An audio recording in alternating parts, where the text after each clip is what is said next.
They say health is wealth. Ìlera lọ́rọ̀. Awike buako naoba. Lapi ashine arziki. Healthcare-associated infections are among the most frequent adverse events occurring in the context of health service delivery.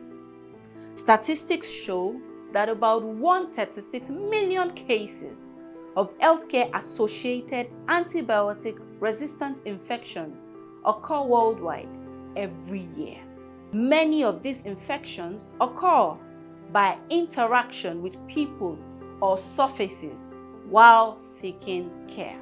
These healthcare-associated infections constitute a more significant health burden among the low and middle-income countries' population.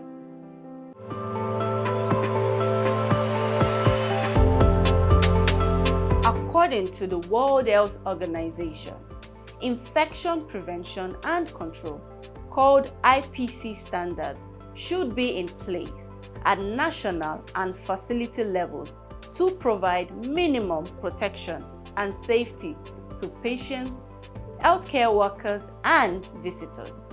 These standards, also called minimum requirements of IPC, are crucial towards reducing the transmission of healthcare-associated infections in hospital settings. This is the story of Federal Medical Center, Ebute Metta, Lagos, a tertiary health facility that is revolutionizing Nigerian healthcare delivery by institutionalizing infection prevention and control, including hand hygiene.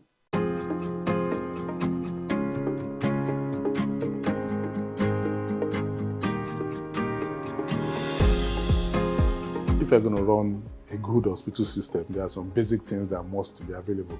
And once that is available, it will service all other parts, okay? You need 24 hours power supply, you need water supply, you need sustainability of some of the things that you have said. And we've been able to, reasonably achieve that. I will give you an example. For instance, the liquid-based soaps, we produce our own liquid-based soap, okay? And so that has created sustainability. So what we just buy is the raw material. Our pharmacy has developed some sort of competence and expertise. Over time, they had learned, then they had improved on the system. The same thing with our alcohol-based agents. We produce them ourselves, okay? And the hospital has a policy of delivering 24 hours power, and we have been able to do that in the last 6 years, consistently, okay? And so if we deliver power, then we're able to deliver water supply to the hospital. And all of this, aids the IPC and aids other components of the hospital. The key to it is to look at it in a multimodal mechanism, and see it as a systemic thing, not in silos. And that is what we have been able to do.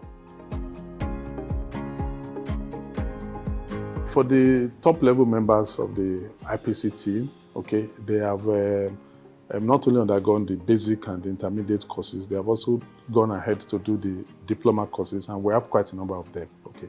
But one thing that we consistently do in this institution is to train and retrain, okay. And what they have been able to do, okay, that is the heads of this team, is to ensure that first we have an IPC team that has representatives from all departments of the hospital. The members of this team meet regularly, and they also organize training programs for them regularly. And we have concentrated this training not just on the leads of the team, we have concentrated the training on virtually all members. Okay, so in virtually all areas of the hospital, you have IPC members who have undergone training. And we inculcate this in even new staffs that we take, okay? Because during the orientation, when they come in, the IPC team is mandated to actually organize orientation training for them. And once they go through this, then these trainings are reinforced. Talking about capacity building, the management have to send me on courses, and then with the help of NCDC and the Orange Network, I was able to get a lot of IPC knowledge and a diploma in IPC course. Whatever I learned from there, I have to cascade it down to the healthcare facility. And then we didn't stop at that. With the help of the management and Orange Network, I have to put forward members of my team to also go for such diploma training.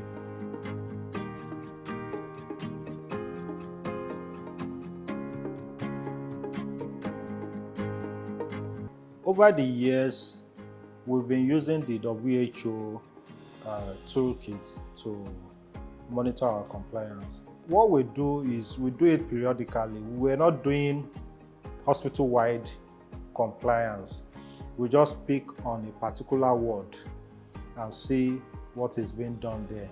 And after getting the checklist done, calculating our compliance rate and all whatnot, and getting the feedback of what we have gotten, and then they also give us a feedback of some challenges they are facing in terms of supplies and knowledge.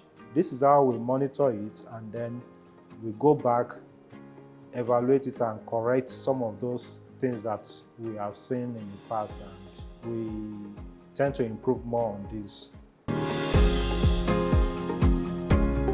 We pride ourselves in the aesthetics of the hospital, and because of that, we really don't want to paste papers on the wall. In fact, the management frowned at it, so we just have to take inwards and then decide to put the posters in glass and then drill it into the wall, such that at the end of the day it becomes cheaper for us. We are not going to be replacing worn-out posters. The glasses can be cleaned at any point in time. So that is what we did. Even though at the beginning it's costlier, but the management will not mind, since it is one of their policies that we don't paste posters on the wall.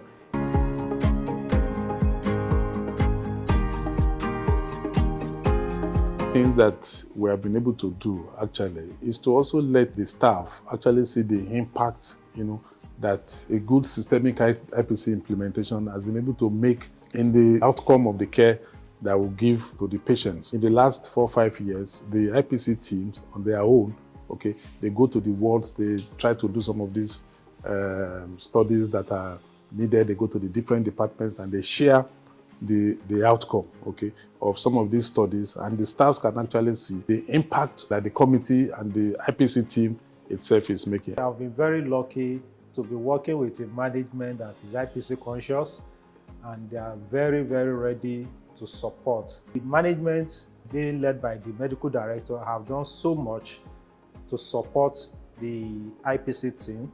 If we have any proposal, we take it to him, we defend it, and then it gets done, such that you can see all the effects around. The hospital management is supporting us a great deal because they make sure that we have sanitizer with us all the time, and they are providing it. You walk through the corridor, you see where hand sanitizer is being mounted.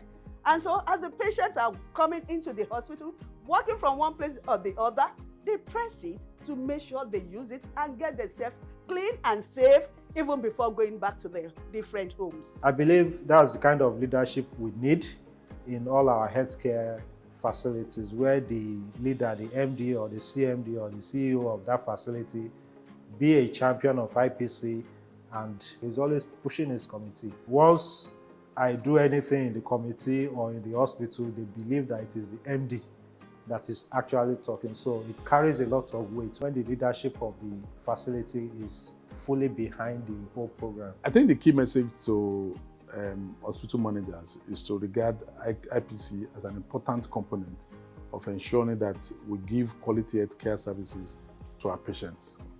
And to that extent, it's absolutely very important that we not only fund it, we ensure that we create a culture within the system that would ensure that this culture is well imbibed by the workers, so that at the end of the day, it can lead to improvement in the quality of care and services that we give to our patients. Indeed, the Federal Medical Center has shown that health facilities, whether public or private, can effectively implement IPC standards in Nigeria. The World Health Organization has set minimum requirements that can aid facilities, whether primary, secondary, or tertiary, to begin their journey in infection control institutionalization.